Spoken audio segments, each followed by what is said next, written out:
Well, we'll get started here with the monthly space news, March 12th, covering roughly the last month. Normally, I put up here pictures of recent space activities, and I think I'm going to try to just kind of highlight that there's a gap in here because of the Ukraine war. And I want to make sure everybody realizes that, our hearts go out to everybody in Ukraine. It's a terrible tragedy what's going on now. But there's a lot of other forums to talk about that. And I think what we can talk about here is what is the impact on the space programs specifically. And this is everybody's space programs, the Russians, us, and so on. So that's what we'll be covering. That'll be the main topic today, along with a few other smaller items like the cost of SLS. First of all, there's a lot of backlash, as you might expect, which will actually pretty severely impact the Russian space programs. First of all, there's the commercial relationships, the selling of services. And there's two different kinds. There's selling launch services, launching things up into space. And the other thing is selling parts like rocket engines or even entire spaceships, both of which, of course, the Russians do. The commercial relations with the West at this point are pretty much broken. And by West, I'm including Western-oriented countries, which would be including countries like Japan, Korea, Taiwan. Short term, literally, it's just broken. Everybody's stopped. There's transactions that aren't allowed anymore. And everything is kind of halted, with the exception of what's going on in the space station. That one's still maybe a little bit iffy, but so far it's actually still holding together. But almost everything else is pretty much just stopped. Longer term, most of these relationships that everybody had with Russia from the West will probably get pretty much untangled. In engineering, we talk about designing things out when we want to, in the long term, move away from things. So basically, everybody's designing things out with Russia. That actually had been going on for a long time in the US, going back to 2014. But now it's affecting Europe in particular much more seriously. Now, the other part of this is the commercial rocket business, in particular rocket engines. The Russian engines were some of the best you could get. The RD-180 it's been the basis of the Atlas rocket, for instance, in the US forever. Even all of our national defense launches, satellites, and so on, a lot of those were launched on those Atlas rockets using a Russian engine. There's a little bit of reason for that. One, of course, is that they made good engines. The other is that actually, when the USSR broke up, there was a lot of concern that all those rocket scientists would go off and work for really hostile other people, and end up proliferating all kinds of missile technologies. So everybody actually at the time thought it would be better to keep those people employed. And so we actually made a point to contract out things like the RD-180 engine.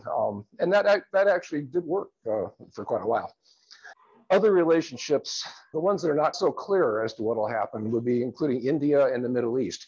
India, it's kind of awkward for them because they depend on Russia for most of their arms. So they are worried about China, and they worry quite a bit about making sure that they can maintain their armaments, which are mostly Russian at this point. And they have a long history of friendship with Russia. So that one, they're kind of walking a tight line. Privately, apparently, what they say is, yeah, they don't like what's going on, but on the other hand, they need Russia still. So they're a little awkward.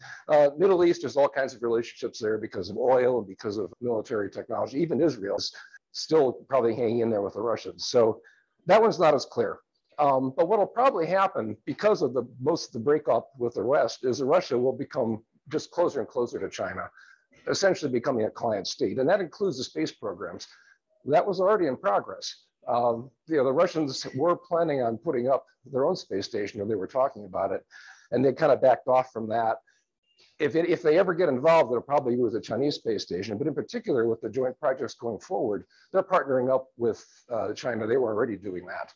And they pretty much had to. The reality is they just didn't have the economy to support it. So they are clearly a junior partner in the Chinese-led moon-based development. So what will happen to the Russian space program? Well, they probably won't be selling that much to the rest of the world, but they will fall back to still being a military focus. They've always had that as a significant portion, as has the US for that matter. That will continue, but that will be the mainstay of it. Now, longer term, because there are sanctions in place, that will degrade the Russian space program. Things like semiconductors, there's a lot of that they're going to have a hard time getting access to. Really, whether that works or not pretty much depends on how much help they get from the Chinese. Now, the Russians themselves pointed out that in 2014, after they annexed Crimea, the United States did embargo certain things, including radiation-resistant silicon chips.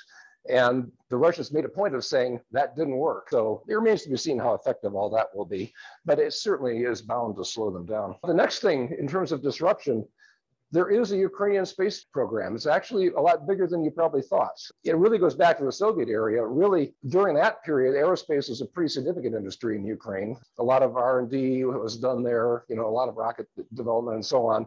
That carried over even after the USSR fell apart. They have a space agency. It has 16,000 employees. You probably wouldn't have guessed that. That's almost the size of NASA, just to keep that in perspective. There's about 20 state-run corporations. Now, a lot of them also kind of had the Soviet-style management, so they probably weren't as efficient as they might have been, but they have more of an impact than you probably think. They do have a lot of research, manufacturing facilities, test facilities, hangars. A lot of that's apparently been destroyed. Nobody really seems to know yet just how much, but a lot of it's probably been destroyed already. But what most people probably don't realize is that some of the Ukrainian-made engines are used in European projects. The Vega rockets out of Europe, which are some of the smaller rockets, those engines were made by Ukrainians, designed and built in the Ukraine. So those are probably gone. They're going to have to scramble to figure out what to do about that. Northrop Grumman is also a user of Ukrainian rockets. The entire first stage is built and designed in the Ukraine. This is one of the ways that we get to the space station. The cargo ships, some of those are SpaceX, some of those are on the Northrop Grumman Antares rocket. And that uses a Russian engine, but the whole thing was basically built in Ukraine. So right now they're at a loss. That's probably the biggest impact in the US. There have been unconfirmed reports that a lot of the facilities were destroyed, but that remains to be seen. US government programs, that's the next one. The US back in 2014, after Russia annexed Crimea, Congress essentially said, you will stop buying Russian engines. That was kind of like the last straw back then. But that was over a pretty long time period because we had all these Atlas V rockets, which have been sitting around. And so what's happened is we're still using those Atlas rockets. In fact, there's still a couple of dozen of those left over that we're still planning on using over the next few years. Those all have the Russian engine, but we have all those engines. So actually, we're not that worried. There have been plenty of statements to that effect. Now, Russia has officially cut off tech support at this point, but that also, everybody involved says that's not really that much of an issue. Obviously, we've been using these engines for the last 20 or more years. We know them pretty well. We're not too worried about the tech support issue. There was a planned replacement for these anyway. United Launch Alliance, which is the Lockheed and Boeing, they have the next rocket coming along called the Vulcan Centaur. That's going to have a Blue Origin engine anyway. It wasn't going to have a Russian engine. Now, of course, that's behind schedule. So, that's to be developed, but at least it's in progress. Now, Russia has decided at this point to stop selling the engines to us. They officially announced that we're not going to sell you guys any engines. That's kind of like someone saying, you can't fire me because I quit. But one way or another, we're not buying any more Russian engines. This guy, Dmitry Rogozin, he's the head of Roscosmos, which is a Russian space agency. It's actually kind of a for-profit company. He said, we won't sell you those engines. You can just let them fly on broomsticks. He sort of forgets that actually, at this point, there's plenty of other rockets out there that can do the job. Everybody actually at that point immediately expected that the next SpaceX launch, they would probably paint a big broomstick picture on the side of their rocket. It turned out they didn't do that, but they did make a comment at the next launch of SpaceX. They did say, here goes the broomstick or something to that effect. So they made reference to it at least. Okay, more on the US government space programs. All right, I talked already a bit about Northrop Grumman with the Ukrainian first stage. They only have the supplies to build the next couple, or only to run through the next couple of launches. They have one for 2022 and one for 2023. Hopefully there's enough time there to figure out what to do. There was a robotic mission to Venus that had been proposed and some initial work has been done called Venera D. That was really in the early phases. There's a picture of that down here in the lower left corner of one possible version of that rocket. They had some red balloons there, which were going to be gradually floated down. The whole thing would probably still only last 3 or 4 hours before it got destroyed by the atmosphere. But it was pretty much still on paper, a lot of proposals, but so that's not going to be missed that much. This is a picture on the lower right-hand side is a picture of the Antares rocket. What's the biggest question? Still, the biggest question is the space station. What happens to that? It's a huge thing, big investment, and it directly involves control by both the US and Russia. So far, it's pretty much unaffected other than in words. Now, there were a few minor things. There were some experiments that were jointly being done on the Russian modules between, I think it was Germany and Russia, and they called those off. But those are really pretty minor kind of things. The biggest thing so far has been a tweet war. Again, the head of the Russian Roscosmos, he calls astronaut Scott Kelly a moron because Scott Kelly had been commenting about what was going on in Ukraine. He called him a moron. He said he had dementia, and it was just getting pretty nasty. And actually, Scott Kelly was pretty nasty too. He said that, well, you're going to stop, getting Western money. You're going to have to go find a job, work at McDonald's or something if you still have McDonald's in Russia. I mean, it was getting pretty nasty. I think Scott Kelly got blocked on Twitter as a result of that even. There's a lot of that going back and forth, but it hasn't really affected that much of what's actually going on in the space station. What will be more interesting will be what happens as people go up and down, because those are joint efforts. The next launch, the Russians go up and then they bring back some people. And then the one after that, there's still an astronaut, a cosmonaut training in Houston, which will be going up. And as far as I know, that's all still on. So there have been threats, though, to withdraw by the Russians, or maybe to even not transport the Americans, all to be seen. Isn't there one American on board, Van de High? Yeah, they're saying that, maybe you won't bring him back, but this seems more like a war of words. It's not really clear they'd actually do that, but to be seen. Now, there is a serious issue. There is a threat by the Russians. You need Russian cooperation to keep the space station boosted in orbit. For instance, raising it just to make up for air friction over time, or raising it to avoid debris in space like the anti-satellite debris from the last Russian test. They've made an implied threat that the ISS could just crash uncontrolled if it weren't for the Russians. Now, the good thing here is that actually the US is testing a capability anyway fairly soon. The next Cygnus cargo freighter that goes up, what they're going to do is test out using its thrusters as a way of boosting the station. And apparently it's not even that is not a complete replacement, but at least it's working the problem. And both SpaceX and Northrop Grumman are saying, we probably can solve this kind of a problem. Maybe not instantly, but you have time. The one thing, though, is all of this tension probably could lead to the ISS being terminated earlier than it might have been otherwise. And also, on the other hand, it actually increases the incentive to make up some new private stations. And the only catch with that is that the first private station going up is the one by Axiom, but that one assumes it's starting off at the International Space Station, taking advantage of the facilities that are already there, and then splitting off later. That would be saved, and the rest of the space station would eventually crash. All those plans are a little up in the air, just depending on how this goes. But anyway, operations and training are continuing. Like I said, the Russian cosmonaut trains in Russia. Trains here. We have it, America, as far as we know, is still going to be going up. The current crew has 2 Russians on it, 1 German and 4 US astronauts. March was the time for a crew change. It's coming up pretty soon, so we'll see what happens. The bigger impact really for space programs is really in Europe, much more so. ESA, the European Space Agency, has just gotten a lot more tightly tied in with the Russians. So what you're looking at here is a picture of the French Guiana site. Most people might not even know where that is. It's on the northern coast of South America. This is where Devil's Island was from the movie Papillon. That was where the French sent their hardest criminals. That's very, very close to it. Devil's Island is very, very close to it. They have to shut off tourism during periods when there's launches from this site. This is the European Space Agency site. It is the only one they have. So it's literally on French soil because it's still a French territory. So that was actually getting a little bit embarrassing for the French, given that they're coming out so strongly against Russia lately. But the Russians saved them the embarrassment. They said they were pulling out, and they did. They removed they have 87 employees there. They pulled them out. They had their own launch pad. There's separate launch pads for the European rockets that are used there. But back in 2011, ESA, the space agency, did pay for building this site. And actually, they've launched about 27 Soyuz rockets with it. So that's actually been very, very tightly intertwined. All the missions are stopped now. And there's at least 7 of them listed here, some of which were actually scheduled to go up pretty soon, quite soon, including like this Galileo navigation satellites. That's kind of the European equivalent of GPS.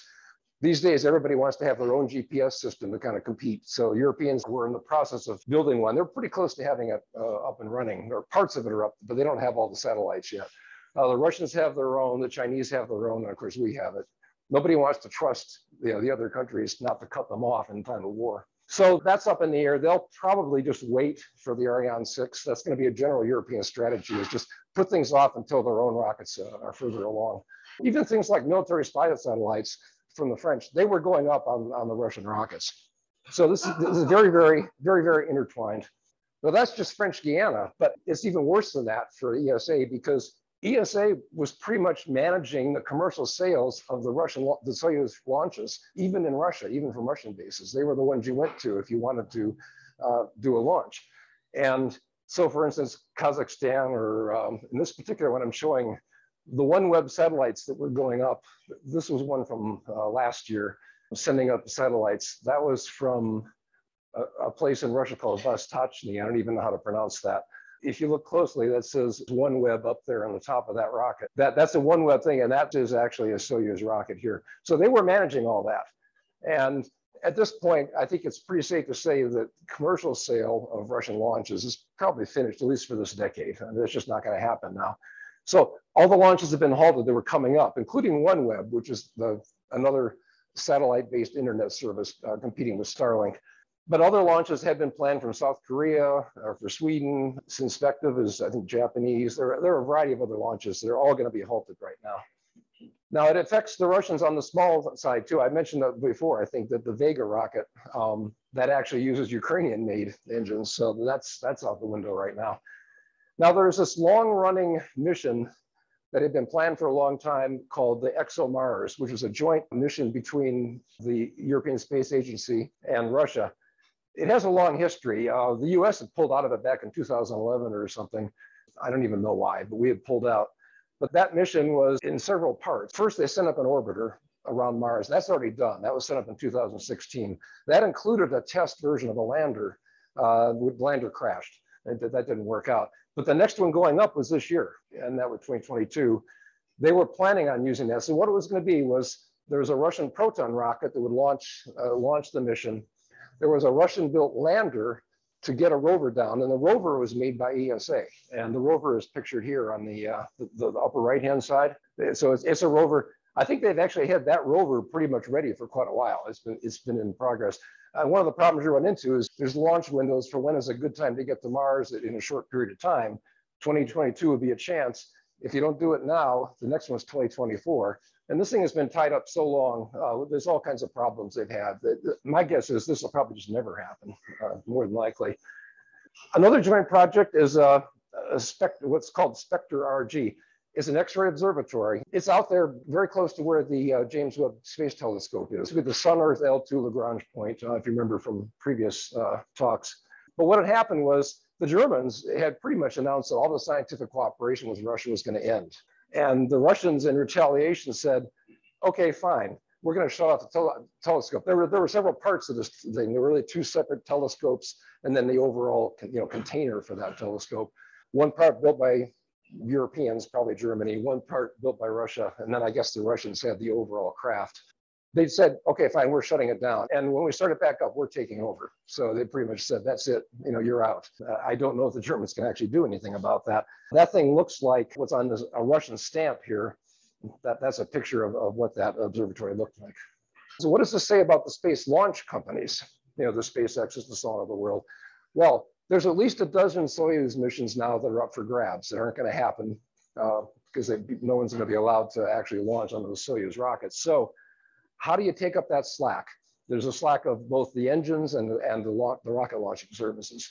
Well, it turns out, although everybody's been talking about a lot of overcapacity in progress, building up in the world for launch capability, a lot of it isn't quite here yet. There's all kinds of things like Blue Origin and all these that really aren't here. So right now, we're likely to have kind of a shortage. Who's going to win in all this? Well, Rocket Lab will be a pretty big winner, but they only do really small launches. But they are in a good position. They just opened up a new launch pad. They can probably manufacture the rockets pretty quickly. So they'll probably grow, despite the fact they actually have a big cost disadvantage to SpaceX, but they're there, which is more than most others say. What happened to all the others? Well, Virgin Orbit, they've at least launched, I think, twice now. They're, again, small loads. They're the ones that go up in an airplane first, and then they take it from there. They'll be up to capacity. Astra has barely made it to orbit. They've been having trouble. They're pretty much there, but I don't think they're going to be able to scale up very fast. They're not ready for that. Relativity Space, everybody talks about, but they haven't launched anything yet, so they're not ready. They're the ones doing the 3D printed rocket. and they're not there, and that's not going to happen for a couple of years. Then there's the large non-reusable craft, Atlas and Delta, as we talked about before. Both of those, they're not making them anymore, and they're all sold out. So they're all booked up. There is no capacity there. Mitsubishi, they actually would have had capacity, but they're in the process of transitioning over to a newer rocket, which isn't quite ready yet. So they're not really going to be too enthusiastic about making some old ones. India, there's possibly some room there. They have these PSLVs. They probably have some capacity. They might pick up some business as a result of that. Of course, there's the question of SLS, the Space Launch System, which is the big NASA project. The thing about that is it's not ready. It is fully booked to the extent that it can be manufactured. They're already booked up with the Artemis missions to the moon. And in any case, it would be way too expensive for anybody to use. So that's really out of the picture. What does that leave? It's really the upcoming rockets that aren't quite ready yet. Ariane 6 is a European effort. Blue Origin, they haven't even gotten the engines going yet, much less any kind of a launch of a rocket. Vulcan, they have the problems, things not being ready yet. Mitsubishi, the same thing. Now you might think, well, okay, maybe China can grab some of this business, but there's a problem there that most launches are off limits because of US export controls already, and those are already in place. If there's US made spacecraft parts, we make it very difficult to launch it with a Chinese launch. For instance, OneWeb satellites, although OneWeb is a joint UK-Indian venture launched on Russian rockets in the past, the satellites themselves are built in Florida. And there's no way they're going to allow those to be launched from China. So pretty much what are you left with? You're left with SpaceX. So the big winner, probably at least for the next couple of years and maybe beyond that, is going to be SpaceX. And they've really set themselves up well for this. I mean, by emphasizing reusability, it means they can launch a lot faster, more often, without having necessarily to produce as many new rockets. Now, it's only partly reusable, just the first stage. But even that, that helps quite a bit. That was the expensive part. And of course, they do have lower costs. The other thing is they designed from the beginning everything by philosophy to be more mass producible. So they're probably in a much better position to take advantage of this period right now. Europeans, as they need to, they'll buy what they can from SpaceX. Their natural inclination will just be to wait until their own rockets are ready. I mean, they'd really rather have their own rockets. And so they'll do that as much as they can, but I'm sure they can't wait forever. So there are some user impacts as well. We've talked so far about companies and the country space programs. Now let's talk about some of the users. There's really a couple major markets for rockets these days. One is Earth observation satellites and one is internet service. And then there's Earth observation covers a lot of things like environmental monitoring and weather and all that. But internet service is coming along. Obviously, Starlink was a big part of that. But the biggest competitor that had been shaping up for Starlink is this company called OneWeb, which is, again, as I said, a UK and Indian joint venture. They're really the hardest hit. Their constellation isn't done yet. They still have a couple hundred. They have something like 220 satellites they want to put up using at least 6 launches. I think it really takes more than that, but they can get by probably with 6 because the last one was mostly spares anyway.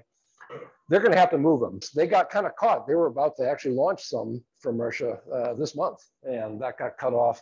And Doug was just telling me that those satellites might actually be stuck in Russia at this point. Nobody can move things in or out, so that's pretty much out of the picture. This is really awkward for OneWeb because what are they going to have to do? They'll probably have to get some launches from SpaceX, who is a direct competitor because of Starlink. So they don't like that. They're going to grit their teeth and do that as the last possible choice. They may have to. They'll scrounge around and they'll find some other ways to get up there, but they may have to at least do a couple of launches on SpaceX. Talking about SpaceX, one thing that happened as a result of the Ukraine war is they started up internet service there. That was actually at the direct request of the head of Ukraine. He pleaded for it, so they said, okay, you've got it. So they turned it on. They shipped them a bunch of terminals. I don't know about the ground station part of it. Some of that can be covered from neighboring countries like Poland and even up from maybe up in the Baltics. So I'm not sure where that is. Now, what's happened is this has exposed Starlink to a bunch of problems they hadn't really thought as much about before. One of which is cyber defense. They're suddenly getting very worried about that. The other thing is signal jamming. They are encountering that already in the Ukraine. The signal's getting jammed. So they've actually said that they're going to take so many people to work on that it will slow down the Starship development a bit. So that's what they say anyway. So they're working on that, and they claim they've actually got some solutions for the signal jamming, but they are seeing it. The exact extent of how many terminals they have and who's using it, that's not at all clear at this point. But at least there's a start there. This has always been one of the selling points of satellite-based internet is that you can get internet service anywhere you want, even in hostile countries or countries that are at war, a situation like this. So this is really a chance for Starlink to shine here.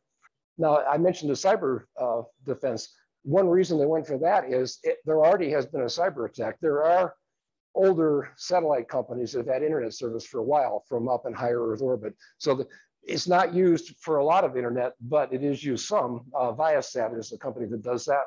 And that has been hacked, and the service was cut off to Ukraine, and actually that affected some of the surrounding countries as well. So there's direct warfare going on here attacking satellites. So that's why SpaceX is getting so worried right now. In terms of pictures here, this is really just stuff from the websites. This was from OneWeb, kind of just showing you, visualizing what a constellation of satellites looks like to provide service. That's what the actual OneWeb satellite would look like there in the middle, contrasting that to the SpaceX satellite. And there's just a kind of a generic diagram of space-based satellite service. The early satellites for Starlink didn't have links between each other in a Starlink case. And as a result, if you had a user in somewhere like Ukraine, they can only talk to people within Ukraine or to a base station of some sort that be set up. And that was one weakness. That's overcome. Now the newer version of satellites they're putting up have the links so they can talk without even having to have any ground facilities at all in any country. But there aren't that many of those satellites up yet. So, they're still relying on ground stations in Ukraine, I believe. Other users, I mentioned the Earth observation satellite. That business is really going to take off even more now than it had before. There's been kind of a sea change here. Secrecy is just really hard to maintain these days, and it's getting harder and harder, whether it's peace or war. Even the public is getting a lot more access to satellite imagery. So for instance, probably everybody has seen these kind of satellites. This is produced by Maxar, showing a convoy of Russian armor and trucks heading in Ukraine. What their satellites, this happens to be their satellites. They don't actually have that many, but they're apparently pretty sophisticated satellites that are used to take these pictures. One side note is that these people have kind of the Maxar, they have kind of a sweet deal going. They have a contract for $300 million with the US government, and the US government has access to anything they take and can also bump to the top of the line saying, be sure to take pictures here. Because the way the orbits go, it may take a while, but they can guarantee that the government is first in line. Now, in return for that, though, then they can resell those images. And it's kind of interesting because this was a perfect situation for this, because the Americans actually wanted to show the world what was happening. I think maybe even by law, all of their official spy satellites are not allowed to be distributed. They can't take the results of those, but through this kind of thing, they can do it. So it worked out kind of nicely. They pay for it, they get what they want, and the public can see it. Now, usually what they make their money is by selling to newspapers and that sort of thing. So most of the ones you see were probably paid for by a newspaper. Now, interestingly, Ukraine, they have a couple of satellites, but they don't have a whole lot. They had asked for help. They said they wanted some of this, and they got turned down by a lot of companies. It turns out, actually, Canada said they're going to pay for it. They're going to pay like $700,000 a year to give them unlimited access to satellite images. Now, in particular, it's really not just the optical satellites. In optical satellites, there's even a range of, like blue through red kind of light that's visible. And people focus on different things. If you're looking for agricultural crop damage and that kind of thing, you look at maybe green or red for others. But really, there's a lot of cloud cover in Ukraine, especially this time of year. What they really need is the radar-based imagery that can penetrate the clouds. And so there's other people besides Maxar that do that.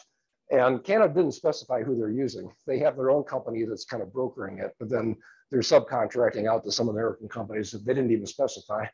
So they really want that. And apparently they're getting it. So now that'll help out the Ukrainians there. There's other kinds of intelligence from space, for instance, signals intelligence. There is some company whose name I forget. They have a whole constellation of very, very small satellites that just monitor aircraft traffic, in particular like transponder signals or even the radio communications. And people put together what's going on around the world just based on that stuff. And all this kind of stuff is just getting much more widely available. So pretty much everybody, if they're willing to pay some money anywhere in the world, can get access to intelligence, from space, including pretty close to real time. So that kind of changes the nature of warfare and a lot of things. Now we're talking about effects. Now, in general, I mean, space is just another consumer of money. They're not immune to all the indirect effects that affect everybody else. So for instance, clearly what's going to happen is around the world, especially in Europe, there's going to be a lot more spending on arms and energy infrastructure. That's kind of driven by the war here. That may divert some funds that would have otherwise gone to space. Now there's some overlap there because of military use of space, but one way or another, you're going to be fighting for the same dollars or the same euros in their case. Germans in particular have finally said they're going to actually try to spend 2% of their GDP on defense. And that was sort of an unofficial target for NATO that almost nobody was meeting. And all of a sudden, they really had a sea change there. They're really going to spend that money. Well, all that money is getting spent.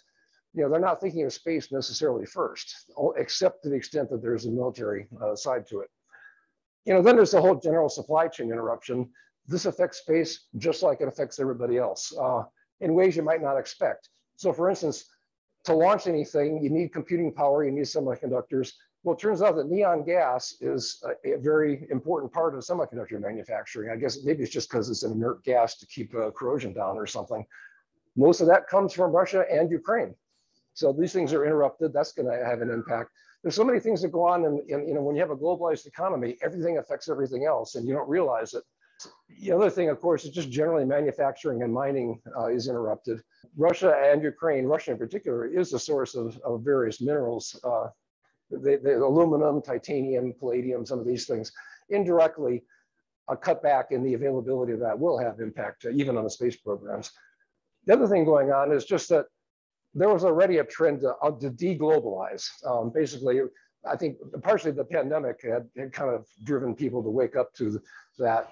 Okay, it is cheaper if the lowest cost producer makes everything, but you're much more vulnerable to upsets. And so everybody's been kind of pulling back, trying to figure out how to shorten up their supply chains. And this affects space as much as anything else. What that says is there will be a lot of investment in everything from semiconductor plants to steel plants and everything else.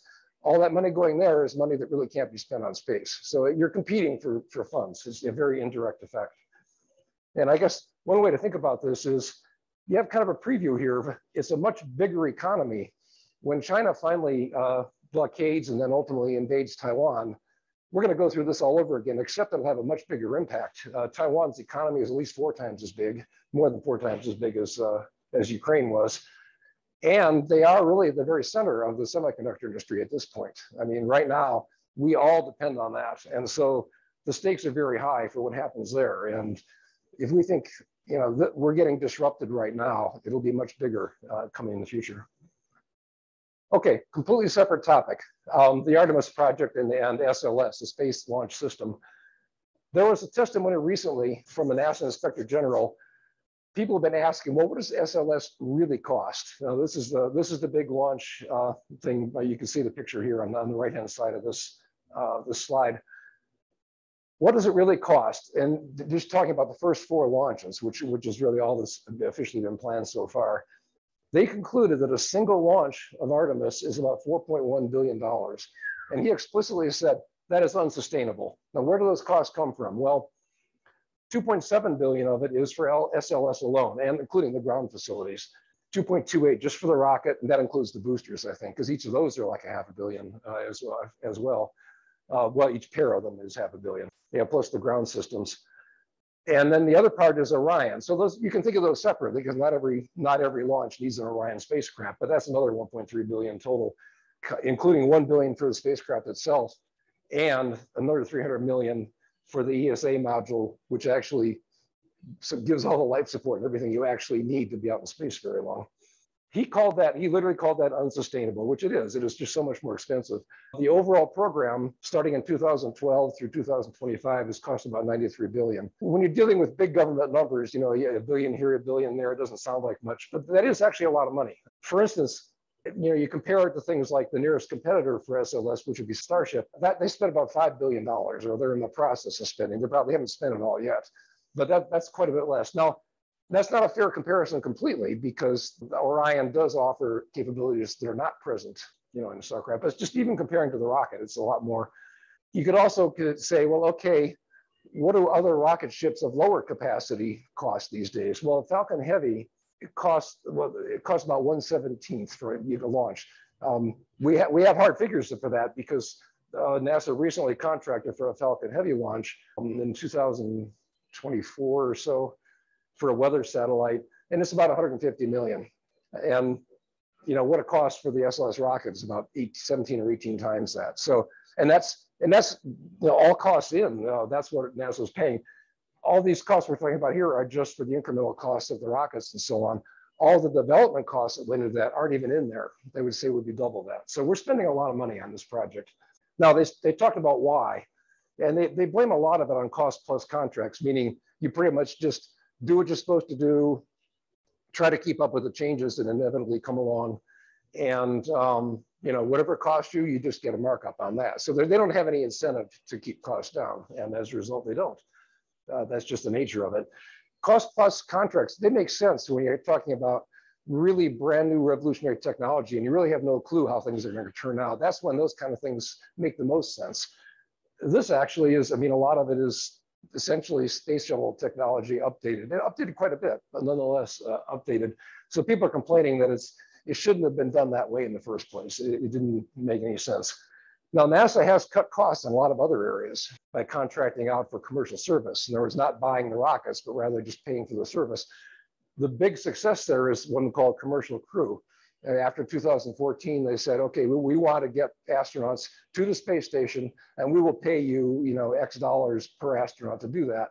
And they did that and we ended up with, well, we have SpaceX getting there now and eventually Boeing will probably get there. Those were the two companies that had won out on a commercial crew. So it can be done. That's just not what was done with this particular rocket. Why is it there? Well, it still comes down to Congress. In fact, a lot of them want to pull back more development into NASA because they want to control it. It really comes down to they have jobs in their districts. They want to keep the space shuttle contractors going. That's personal opinion. I mean, I can't say that's fact, but it sure looks like that over time, all those jobs were there building space shuttle. They decided to reuse the components and they just keep it on going. So anyway, we have a very expensive product here.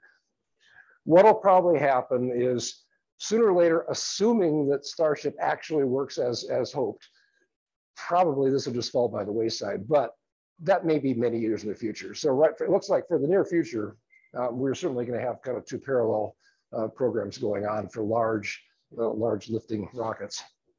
They're almost at comparable stages of development. I think you could say SLS is further ahead in some areas, but they haven't launched anything on the other hand either. Whereas at least there have been launches of what would become the upper stage. And as dramatic as they were. Well, yeah, plus a lot of ones that were rather dramatic, yeah, with explosions and so on. But yeah, so they are, like you say, a rough parity between the advancement of both programs. Yeah. So the SLS certainly appears to be like at least 7 times more expensive. It's a lot more, yeah. 8 times. And even compared to the Falcon Heavy, I mean, on the other hand, Falcon Heavy only has maybe a quarter or a half of the capacity, depending on whether or not you go reusable. You know, if you're going reusable, you need fuel to left over to come back and land the first stages. So that's, you know, you have a choice there. But you might say the only operational heavy lift vehicle right now in existence is Falcon Heavy. It is probably the heaviest, meaning lifting the most. It isn't being used much right now, but coming up, there's more launches coming up. Okay, so how many launches do people think have been going on recently? I think that's Okay, that's one guess. Do I hear any other guesses? 8. Wow, you know, I guess. Okay, actually, you guys are too pessimistic because we're saying there's all these Soyuz launches are not going to happen, but that just happened recently. I mean, right now, all those previous Soyuz launches did actually occur. Actually, it's not that bad. I think it came out to 13. And it's really kind of across the board. I mean, the Indians launched one, even the Iranians launched one. It's just like everybody's gotten back in the business of launching. The Falcon 9 launch on March 9th, that's the one where they said they just launched on an American broomstick, you know, just to get a little dig back at. Yeah.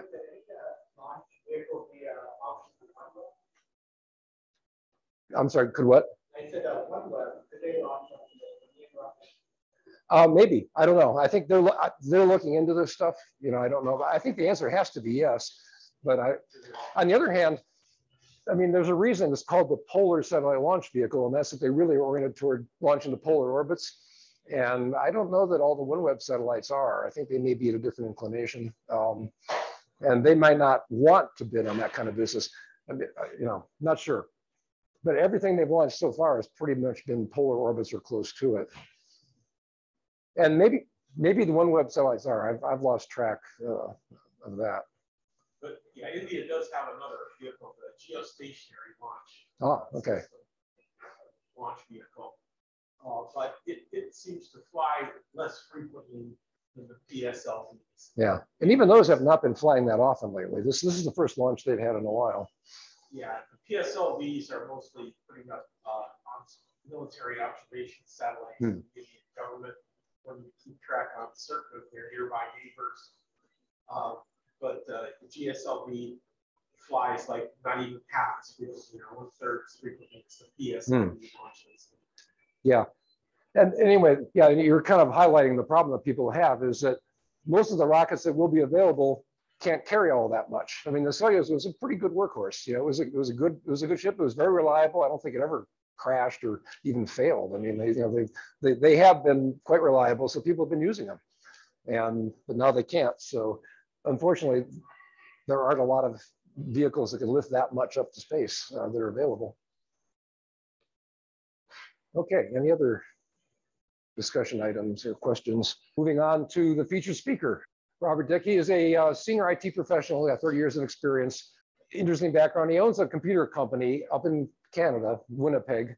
We Americans tend to be challenged on geography, but that's in Canada.